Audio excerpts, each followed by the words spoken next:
Hello student, कैसे हैं आप लोग। आज हम स्टार्ट करेंगे कोलिजन। और सबसे पहली बात ये कि हम वर्क एनर्जी के टॉपिक कोलिजन शुरू कर रहे हैं और इसको बहुत लेंदी नहीं करेंगे हम लोग, क्योंकि बहुत लेंदी हो जाता है तो फिर आपको थोड़ा दिक्कत होती है। तो हम इसमें समझेंगे कि रियल कंसेप्ट क्या है कोलिजन का, और फटाफट आईआईटी और मेंस के लिए आप क्वेश्चन कर सकते हो यदि आपको इसको देख लोगे तो। ठीक है गाइस, स्टार्ट करते हैं। कोलिजन,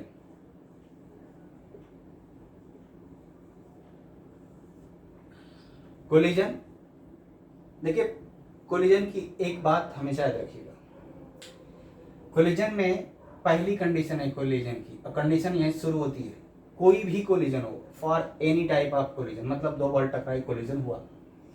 आईआईटी और मेंस की बात हम कर रहे हैं, और नीट के बच्चे देख सकते हैं आराम से। तो इसमें क्या है कि कोलिजन हुआ, जब कोलिजन हुआ तो एक बात तो क्लियर है। सपोज आपने कहा कि एक बॉडी है m1 मास की, u1 वेलोसिटी से जा रही, और दूसरी बॉडी है m2 मास की, u2 वेलोसिटी से जा रही। यहां पे कोलिजन हुआ, ये BC था, ये बिफोर कोलिजन था। कहानी ये, यहां पे कोलिजन हुआ और आफ्टर कोलिजन कुछ घटना ऐसी घटी कि ये v1 हुआ, ये m1 हुआ, और ये हो गया आपके पास v2 वेलोसिटी और इसका मास m2। After collision velocity change हुई, v1 v2 हो गई, लेकिन इनिशियली वेलोसिटी क्या थी आपके पास, m1 u1। अब देखो, कोई भी टाइप का कोलिजन हो, पहले कोलिजन के टाइप में जाना अलग बात है। सबसे पहली बात, एक बात यही याद रखनी पड़ेगी, in all type of collision. इस पॉइंट को नोट कर लें चाहे आप लोग, तो बहुत इंपॉर्टेंट है। कोई भी कोलिजन हो, in all type of collision, in all type of collision momentum is always conserved। in all type of collision momentum p, जो मोमेंटम होता है, जो p is equal to mb है, मोमेंटम हमेशा ऑलवेज कंजर्व रहेगा। एकदम बेटा, ये पत्थर की लकीर है, ये बहुत बड़ा, आप इसको बहुत बड़ा बात बोल सकते हो। In all type of collision momentum is always conserve. चाहे कोलिजन कोई भी कोलिजन है तो मोमेंटम कंजर्व होगा।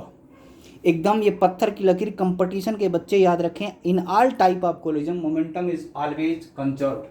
क्लियर? ओके। अब दिक्कत ये आती है कि कोलिजन हुआ तो क्या रखोगे कंजर्व बेटा? सर मोमेंटम 100% कंजर्व रखेंगे। अब प्रॉब्लम ये आती है, कोलिजन को कैटेगराइज किया गया तो एक बात तो आपने पत्थर की जो लकीर समझी वो वही समझी कि चाहे कोई भी टाइप का कोलिजन मोमेंटम तो कंजर्व रखना ही चाहिए, होगा ही। दूसरी बात बेटा, कोलिजन को टाइप में डिवाइड किया गया तो कहा गया कि एक है इलास्टिक कोलिजन,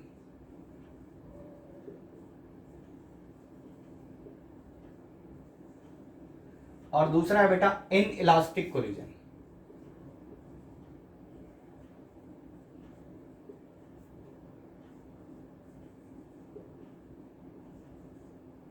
ठीक है बेटा, बहुत कम टाइम में, आपका बहुत कम टाइम लूंगा, आप कंसेप्ट क्लियर करूंगा बेटा। फालतू का इतना बड़ा लेक्चर बना करके आपका टाइम बोर नहीं करना बेटा। हमेशा याद रखना, जब भी कोलिजन इलास्टिक हो, चलो इसको थोड़ा बड़ा कर लेते हैं, इलास्टिक कोलिजन, इलास्टिक कोलिजन में, इलास्टिक कोलिजन में भी क्या एक टाइप ऑफ कोलिजन, तो मैंने लिख दिया यहीं पे कि मोमेंटम क्या होगा बेटा, चाहे कोई भी कोलिजन कंजर्व रहेगा। तो इसमें भी मोमेंटम कंजर्व होगा, इसमें भी मोमेंटम कंजर्व रहेगा। डिफरेंस क्या, सिर्फ उसको ध्यान रखो। देखो, यदि इलास्टिक कोलिजन है तो kinetic energy after and before collision conserve रहेगी। काइनेटिक एनर्जी मतलब हाफ, जो केस बनाया था मैंने, half m1 u1 square plus half m2 u2 square is equal to half m1 v1 square plus half m2 v2 square. मतलब before and after collision kinetic energy is conserve रहेगी। तो elastic collision में kinetic energy भी conserve रहेगी, लिख लेना, conserve रहेगी। इसका मतलब kinetic energy before collision BC is equal to kinetic energy after collision, ये तो रहेगा इसमें इलास्टिक कोलिजन में। लेकिन बेटा डिफरेंस यहीं से स्टार्ट हो चुका है बेटा। इन इलास्टिक कोलिजन में क्या कंजर्व रहेगा? मोमेंटम तो कंजर्व रहेगा सर, सब में कंजर्व रहना है, लेकिन काइनेटिक एनर्जी कंजर्व नहीं होगी, नॉट कंजर्व। ठीक है, kinetic energy is not conserve, kinetic energy is not conserve भैया, कंजर्व नहीं होगी। लिख लो जल्दी से आप लोग, ये नॉट कंजर्व।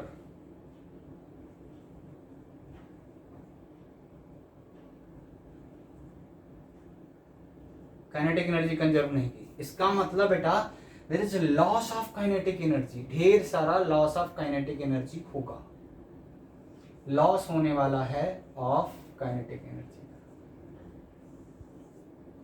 और लॉस हुआ काइनेटिक एनर्जी में, इसका मतलब काइनेटिक एनर्जी कंजर्व। तो बहुत बड़ा जो डिफरेंस है वो यही डिफरेंस है, मोमेंटम तो सब में कंजर्व होगा, इलास्टिक कोलिजन में काइनेटिक एनर्जी भी कंजर्व होगी, इन इलास्टिक कोलिजन में काइनेटिक एनर्जी कंजर्व नहीं होगी। ये बात आपको समझ में आ गई तो बताओ जरा मेरे को ध्यान से। इतना ही हम लोग पढ़ते हैं, ठीक है, ओके। एक केस करेंगे हम, आप ध्यान दीजिएगा। कुछ बातें और बताता हूं जो आप लोगों को ध्यान रखने वाली बात है। जब काइनेटिक एनर्जी कंजर्व नहीं होगी तो दिक्कत आने वाली है, तो नोट कर लिया होगा आप लोगों ने। और बेटा इसी से आप एग्जाम में क्वेश्चन बनाते हो और आसानी से कर लेते हो, लेकिन जो कंपटीशन वाले बच्चे हैं उनके लिए कुछ और पॉइंट बताता हूं इसमें, याद रखने की चीज है, ठीक है बेटा। देखो आपका 11th लेवल तो यहीं से हो जाएगा। 11th लेवल क्या होगा, यहीं से 2 इक्वेशन बनाओगे और आराम से क्वेश्चन हो जाएगा। मोमेंटम की एक इक्वेशन बनेगी और काइनेटिक एनर्जी की एक इक्वेशन बनेगी। आफ्टर एंड बिफोर कोलिजन आपको वेलोसिटी v1 और v2 निकल जाएगी। वो आपने 11 में किया है कि v1 और v2 क्या होती है, वो निकाल के भी बता देंगे। लेकिन इलास्टिक कोलिजन में कुछ और पॉइंट लिख लीजिए आप। इलास्टिक कोलिजन में काइनेटिक एनर्जी तो कंजर्व होती है, सब लोगों ने नोट कर लिया, जल्दी से नोट करिए, जल्दी से नोट करिए। मोमेंटम सब में कंजर्व होगा, इन इलास्टिक कोलिजन में काइनेटिक एनर्जी कंजर्व नहीं होगी, देयर इज अ लॉस होगा। अब इन इलास्टिक कोलिजन में और बातें बोलूंगा और इलास्टिक में भी बातें बोलूंगा, वो नोट करने के लिए काइनेटिक एनर्जी का पहला पॉइंट हटा दीजिए आप। सेकंड पॉइंट, जब एनर्जी कंजर्व होगी तो इसमें कंजर्वेटिव फोर्सेस प्रेजेंट होंगे। अब कंजर्वेटिव फोर्सेस क्या होते हैं, ध्यान दीजिएगा। कंजर्वेटिव फोर्सेस वो फोर्सेस होते हैं बेटा जो आपकी एनर्जी के अगेंस्ट वर्क नहीं करते, मतलब आपकी एनर्जी को खाते नहीं है, ईट नहीं करते हैं। एग्जाम्पल में ग्रेविटेशनल फोर्स कंजर्वेटिव फोर्स होता है, और स्प्रिंग फोर्स कंजर्वेटिव फोर्स होता है। कंजर्वेटिव फोर्स की जिसको डेफिनेशन नहीं पता, वो पाथ डिपेंड और पाथ इंडिपेंडेंट वाली कहानी है, ठीक है। तो आप याद रखिएगा, कंजर्वेटिव फोर्सेस वो फोर्सेस होते हैं they do not eat energy, मतलब ये एनर्जी खाते नहीं है हमारी लैंग्वेज में, और आप लिखने के लैंग्वेज में लिख सकते हो कि ये सिस्टम के अगेंस्ट वर्क नहीं करते हैं। बेटा इनमें कंजर्वेटिव फोर्सेस प्रेजेंट होते हैं। और ये इन इलास्टिक कोलिजन में क्या होता है बेटा,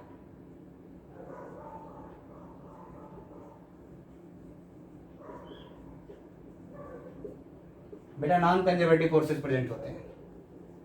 नॉन कंजर्वेटिव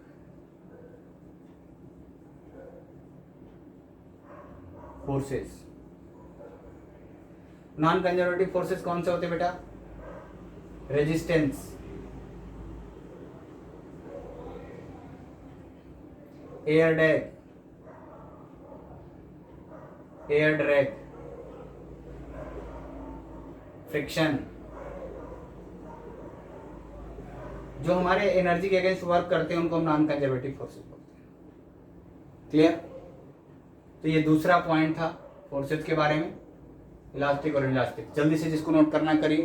तीसरा पॉइंट लिखवाऊंगा। आज मैं कंपटीशन पॉइंट ऑफ व्यू से चाहता हूं कि सब कुछ इलास्टिक और इनइलास्टिक में खत्म हो जाए, ओके। क्योंकि आपके पास टाइम नहीं इतना कि आप जाके यहाँ वहाँ से करो। आप एक सेट में फटाफट आप चीज़ें आपको क्लियर हो गई और फटाफट खत्म हो जाएगी। ठीक है, और 2-3 पॉइंट लिखाऊंगा बस। ठीक है, अगला पॉइंट है इसमें जिसको लेना था स्क्रीनशॉट ले लिया होगा। अब इसमें हम अगला पॉइंट बता रहे हैं आपको।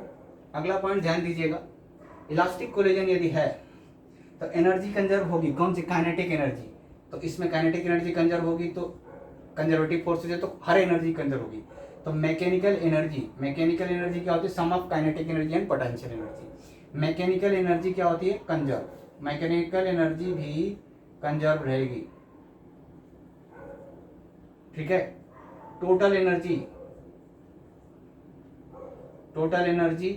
भी बेटा कंजर्व रहेगी।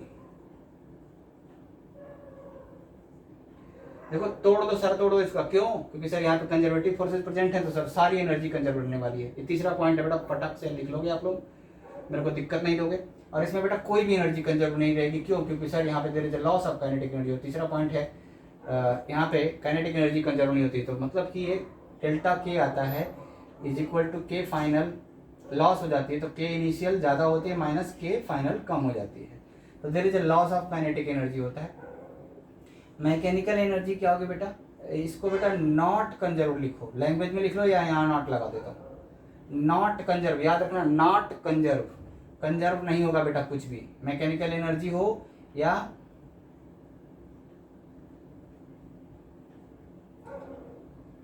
और टोटल एनर्जी भी बेटा कंजर्व नहीं होगी, नॉट कंजर्व। बेटा फटाक से काम करो। मैंने 3 पॉइंट इलास्टिक कोलिजन में खत्म कर दिया। जल्दी से आप फटाफट करो बेटा, फटाफट करो बेटा। कोलिजन को एकदम खा जाओ आ जाओ। क्योंकि दिक्कत क्या है ना कि हमारे पास, आपके पास भी इतना टाइम नहीं और हमारे पास भी इतना टाइम नहीं कि आपको फालतू का बोर करते रहें। ठीक है, जल्दी करिए कंपटीशन वाले। और बेटा सब कुछ यहीं पे मिल रहा है आपको, डायरेक्ट मिल रहा है आपको, तो थोड़ा सा ध्यान रखना। कोई ये कहानी नहीं कर रहा हूँ, बुक वाली कहानी नहीं कर, बुक पढ़ के 2 पेज में बुक लेके मैंने 4 पेज में पढ़ा दिया, ऐसा कुछ नहीं कर रहा हूँ मैं। ठीक है, आप स्क्रीनशॉट लेते जाओ, लाइक सब्सक्राइब करते जाओ यार। और इसको पढ़ने के बाद क्वेश्चन ना लगे तो गाली भी दो, कोई दिक्कत की बात नहीं। क्योंकि दिक्कत क्या है ना कि आपका थोड़ा बेस क्लियर होगा बेटा, फिर थोड़ा क्वेश्चंस लगाना सीखेंगे तो क्वेश्चन समझ पाएंगे। बिना बेस क्लियर किए हम आईआईटी के 2 क्वेश्चन उठा के सॉल्व करके हम मस्त हो जाते हैं। टीचर बताता है, आप नहीं सॉल्व करते। बहुत टीचर हैं जो आईआईटी के पिछले का कॉलेज आईआईटी और एनर्जी पावर क्वेश्चन हो रहा है और क्वेश्चन सॉल्यूशन देख के कोई भी कर सकता है यार। ये ऐसे थियरी पढ़ा दो ना, बच्चा को थोड़ा दिमाग में समझ में आया। समझो बेटा, एक्चुअली क्या है हमारे पास 11th में, यदि 11th में हमारे पास यदि 12-13 मतलब मेन मान लो 12-13 चैप्टर हैं आपके पास, 13 जो भी 15 चैप्टर हैं एक्चुअली, लेकिन वो 13 मानते हैं। 13 जो चैप्टर हैं, 13 चैप्टर को मान लो 2 क्लास ले लो तो 26 क्लास में तो खत्म कर दो सर। फिर उसके आईआईटी के क्वेश्चन करने जाओ, कुछ बेसिक्स तो हो। तो बेटा इतने ही क्लासेस में खत्म कर दूंगा 11th को मैं। थोड़ा आप लोग ध्यान दीजिएगा। हाँ, एक जो क्लास है मतलब 13 और क्लास लगेगी यदि उनका न्यूमेरिकल भी आप चाहोगे तो। बेटा कम से कम हर चैप्टर के कुछ थोड़े आइडिया लो। क्यों लो आइडिया? उसका रीजन है क्योंकि यार आईआईटी में या मेंस में या एडवांस में या किसी में भी ना, नीट में हो, किसी में भी जो पेपर का लेवल होता है 80% सिंपल होता है और 20% टफ होता है। लेकिन 80% सिंपल हमको आता ही नहीं, हमने किया ही नहीं है। हम कुछ भी सॉल्व किए जा रहे हैं डायरेक्टली, और बिना 80% सॉल्व किए यदि 20% की तरफ आप जाओगे तो आप रट्टा मार लोगे। और यही कर रहे हैं हम लोग पूरे साल। बेसिक नहीं क्लियर है, बेसिक क्लियर करने पे ध्यान दीजिए भाई। लाइक शेयर सब्सक्राइब करते रहे भैया। तो चलो आगे बढ़ते हैं हम लोग। तो अगला क्या हमारे पास, इलास्टिक कोलिजन की हम बात कर रहे थे। तो इलास्टिक कोलिजन में कुछ और बातें बता देता हूँ तुम लोग। ठीक है, देखो अब क्या समस्या क्या आई कि इलास्टिक कोलिजन को पहचानने के लिए एक बंदे का नाम पड़ा, कोफिशिएंट ऑफ रेस्टिट्यूशन। यहाँ पे नोट करना, जिसको कर लेना, किसी में नहीं है। कोफिशिएंट ऑफ रेस्टिट्यूशन अलग से पढ़ा रहा हूं। Coefficient of restitution,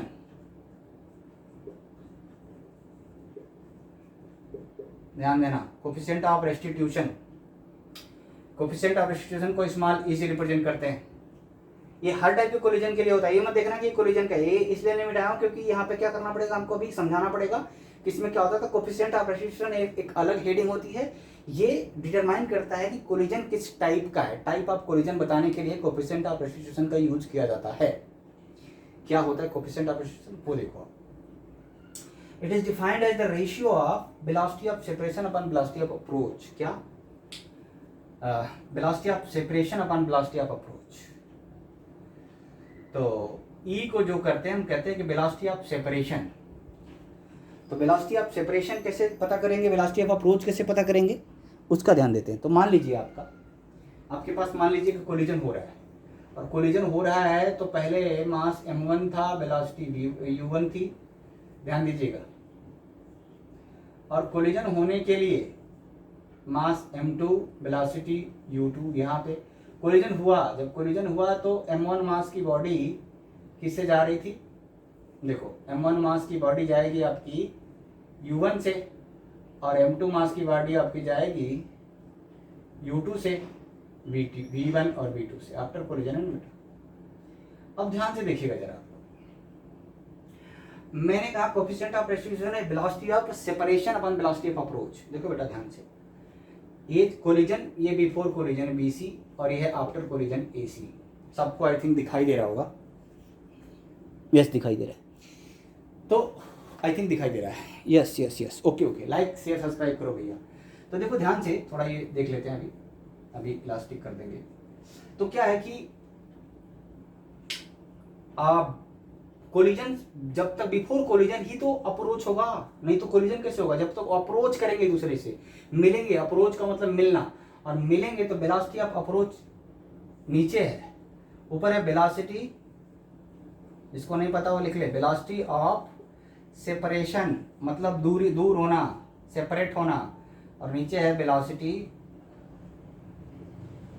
of approach. तो बेटा ध्यान दीजिए, जिसको लिखना है जल्दी से नोट कर लीजिए, velocity of separation upon velocity of approach, ठीक है। कोफिशिएंट ऑफ रेस्टिट्यूशन बोलते हैं, जल्दी बताओ। सेपरेशन किधर होगा बेटा, सेपरेशन आफ्टर कोलिजन होगा, क्योंकि टक्कर मारने के बाद दूर हटेंगे वो दोनों। और यहाँ बिफोर कोलिजन क्या होगा, अप्रोच। तो यहाँ वाली वेलोसिटी क्या होगी, ऊपर वाली होगी सेपरेशन की। सेपरेशन कैसे होगा, जब टक्कर हुआ होगा, ध्यान से सुनना, v2 तेज जाएगा और v1 धीरे धीरे जाएगा, तभी तो सेपरेशन होगा। इसका मतलब सेपरेशन का वेलोसिटी ऑफ सेपरेशन हो जाएगी v2 में से v1 घटा दीजिए, क्योंकि सेपरेशन का मतलब होता है कि टक्कर खाया, टक्कर खाने के बाद उनके बीच का गैप बढ़ना, तभी तो सेपरेट हो रहे दोनों। गैप तभी बढ़ेगा जब v2 तेज होगा और v1 धीरे होगा। Clear, okay. Velocity of separation v2 minus v1, यहाँ कंफ्यूज मत होना। अप्रोच कब होगा, जब ये धीरे धीरे चलेगा और ये तेज चलेगा, तभी तो टक्कर होगा। इसका मतलब यहाँ पे u1 ज्यादा होगा, ध्यान देना, यहाँ पे u2 कम होगा। और बहुत बच्चे उल्टा लिखते हैं, यहाँ पे u2 माइनस c1 लिख लेते हैं, गलत है। देखो u1 को धीरे चलना पड़ेगा, u2 को तेज चलना पड़ेगा, तभी टक्कर होगा, क्योंकि अप्रोच तभी होगा। तो कोफिशिएंट ऑफ रेस्टिट्यूशन की वैल्यू ये है। जल्दी से आप लोग, ये डिफिनेशन है, जल्दी से आप लोग इसको रट जाइए, जल्दी से आप इसको देख लीजिए और नोट कर लीजिए, जल्दी से नोट करिए, ठीक है बेटा। अब हम कहानी बताने जा रहे हैं आप लोगों को, फटाफट जल्दी करिए आप लोग। हम स्क्रीनशॉट जिसको लेना ले लिया होगा, मैं मिटा रहा हूँ। तो यहाँ पे क्या किया हमने इसको मिटा दिया। अभी कोफिशिएंट ऑफ रेस्टिट्यूशन काम खत्म किया। कोफिशिएंट ऑफ रेस्टिट्यूशन की कहानी क्या है, कोफिशिएंट ऑफ रेस्टिट्यूशन 1, 0 और 1 के बीच में हो सकता है। जो ई होता है, ई ध्यान देना, ई हो सकता है 0 हो, ई की वैल्यू 0 से बड़ी या 0 के बराबर भी हो सकती है, और 0 से और 1 से कम हो सकती है, और 1 के बराबर भी हो सकती है। ध्यान देना आप लोग, ये भी वैल्यू जिसको नोट करनी नोट कर ले। 1 से बराबर या 1 के से कम, मतलब इसकी वैल्यू 0 और 1 के बीच में लाई करती है गाइस।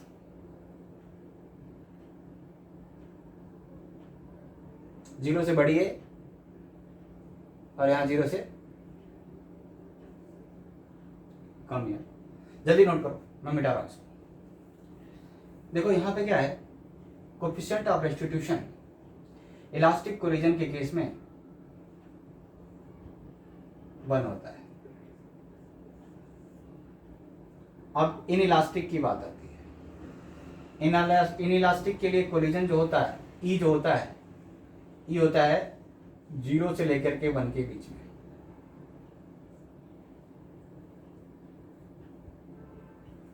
0 हो सकता है लेकिन 1 नहीं हो सकता। तो इसलिए 1 की क्लोज इंटरवल और ओपन इंटरवल मैथमेटिक्स पढ़े होगे तुम लोग, इनइक्वलिटीज, मतलब 0 हो भी सकता है क्योंकि 1 उसका चला गया तो इसका 1 नहीं होगा।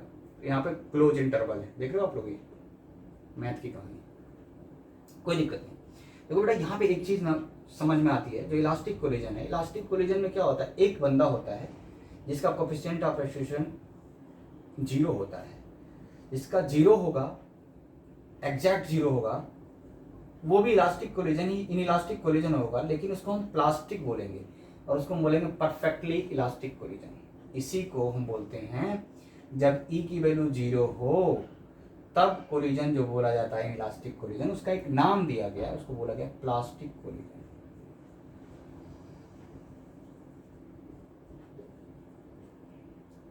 ध्यान दीजिएगा बेटा, इलास्टिक कोलिजन की ई की वैल्यू 0 है, लेकिन इन इलास्टिक कोलिजन के लिए ई की वैल्यू 0 और 1 के बीच में लाई करती है। 0 भी हो सकती है लेकिन 1 नहीं हो सकती क्योंकि 1 उसका है, 1 से कम हो सकती है और 0 से 0 के बराबर हो सकती है। जिस केस में ई की वैल्यू 0 होती है उस समय कोलिजन को हम प्लास्टिक कोलिजन बोलते हैं, या दूसरा उसका नाम बता देता हूं, उसको हम बोलते हैं परफेक्ट इलास्टिक कोलिजन, ठीक है ना, perfectly elastic collision, perfectly inelastic collision, perfectly inelastic collision.